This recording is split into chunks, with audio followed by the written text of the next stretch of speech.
Salut, c'est Philippe et bienvenue dans ce nouvel épisode de Fenêtre sur la ville. Pas besoin d'intro pré-générique aujourd'hui puisqu'on va directement poursuivre ce qu'on avait abordé dans la vidéo précédente. Si vous l'aviez regardé en entier, vous avez peut-être deviné ce dont il sera question aujourd'hui. On va parler de design, plus exactement de la place du design dans la fabrique de la ville et de tout ce que ça change à la manière dont on conçoit nos espaces urbains. Il va y avoir beaucoup de choses à en dire, donc trêve de bavardage inutile, c'est parti.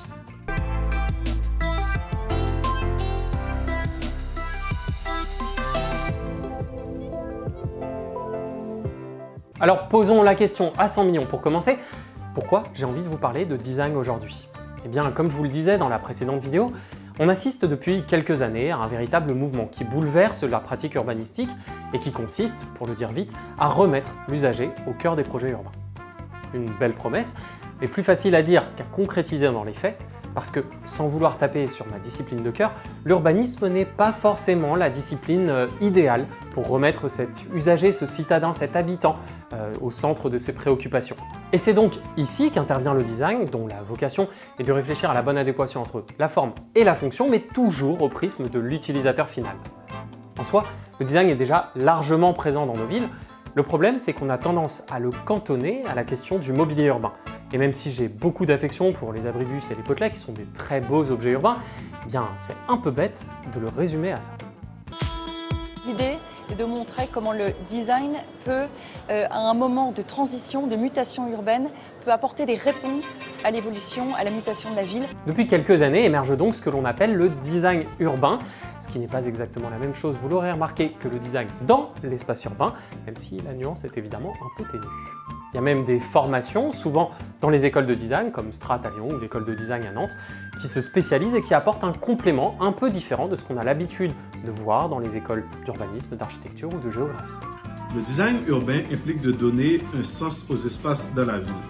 Il prend en considération la relation entre les habitants et les lieux. Mais je vous entends déjà me poser la question, concrètement, qu'est-ce qui distingue réellement le design urbain d'une approche plus classique de l'urbanisme? Et je vous répondrai que c'est une excellente question, à laquelle je vois trois grands éléments de réponse.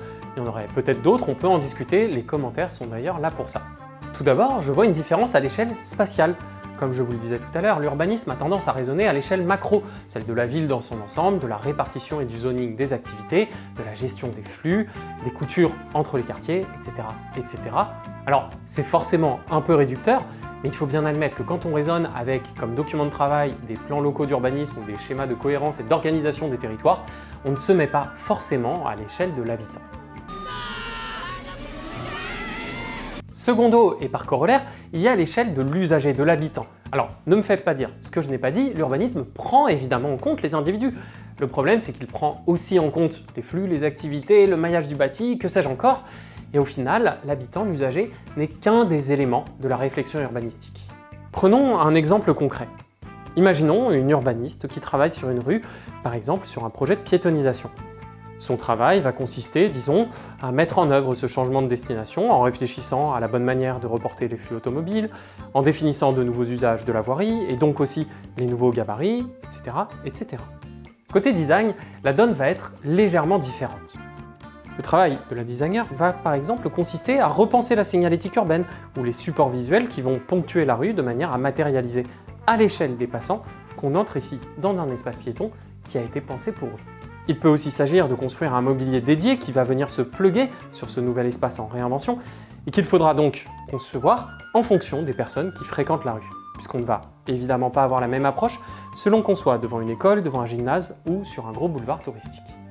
Et comme vous le voyez, les deux approches ne sont pas antinomiques, bien au contraire.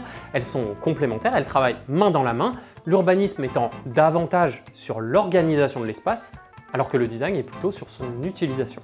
Enfin, un troisième point, je vois une différence à l'échelle temporelle concernée. L'urbanisme, de son côté, va avoir tendance à raisonner sur le temps long. L'objectif de travaux de voirie, par exemple, c'est qu'ils soient pérennisés. On ne fait pas ça sans arrière-pensée, c'est coûteux, c'est complexe, et ça implique forcément de vouloir inscrire des changements d'usage dans le dur.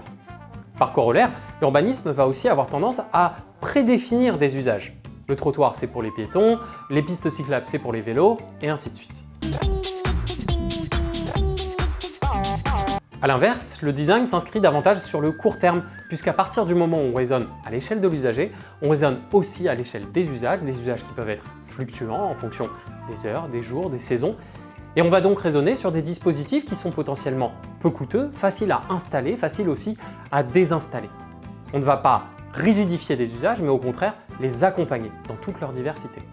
C'est d'ailleurs ce qu'on a pu voir avec la période de confinement et l'essor de l'urbanisme tactique. Alors, j'en ai beaucoup parlé dans une vidéo tournée au printemps 2020, je ne vais pas forcément revenir en détail là-dessus, mais on peut clairement voir l'impact du design dans la manière de concevoir les espaces publics à ce moment charnière de nos vies. Prenons les coronapistes par exemple. Pour rappel, ces coronapistes avaient vocation à adapter la voirie grâce à des dispositifs signalétiques légers, faciles à mettre en place en une nuit à peine, mais surtout clairs et fonctionnels à l'échelle des cyclistes comme des automobilistes, avec potentiellement cette idée de les pérenniser derrière si l'essai s'avérait concluant. Et c'est ce dernier point qui me paraît le plus important à retenir. Par cette approche réactive et légère, le design est en mesure de tester, d'expérimenter, de s'adapter aux usages et donc d'adapter la ville à des usages émergents. Le fait de s'autoriser à tester, ça change tout aussi par rapport à l'urbanisme et à sa philosophie traditionnelle, beaucoup plus descendante, beaucoup plus planificatrice et donc aussi beaucoup plus rigide. Et c'est pour ça qu'il est à mes yeux extrêmement intéressant de voir ce débat se démocratiser, des formations arriver, des jeunes designers rejoindre les bureaux d'études, mais aussi des bureaux d'études spécialisés en design rejoindre l'environnement urbain. Bref, il y a beaucoup de choses à faire, il y aura beaucoup de choses à en dire et je pense qu'on aura l'occasion d'y revenir dans une prochaine vidéo ou sur le blog Demain la Ville. En attendant, moi je m'arrête ici, les commentaires sont évidemment ouverts pour continuer à en discuter. Vous pouvez bien sûr cliquer sur la petite cloche pour ne rien rater des prochaines sorties, vous abonner à la chaîne, mettre un pouce si vous avez apprécié. Moi je vous dis à dans un mois pour un nouvel épisode de Fenêtre sur la Ville. Merci beaucoup. Par ici, vous avez par exemple quelqu'un qui vend des vêtements et après si on continue, normalement voilà, là on le voit pas trop mais on a une vendeuse ou un vendeur de poterie. Ici on a de la nourriture et ici normalement c'est un coin un peu bibliothèque, livres, tout ça.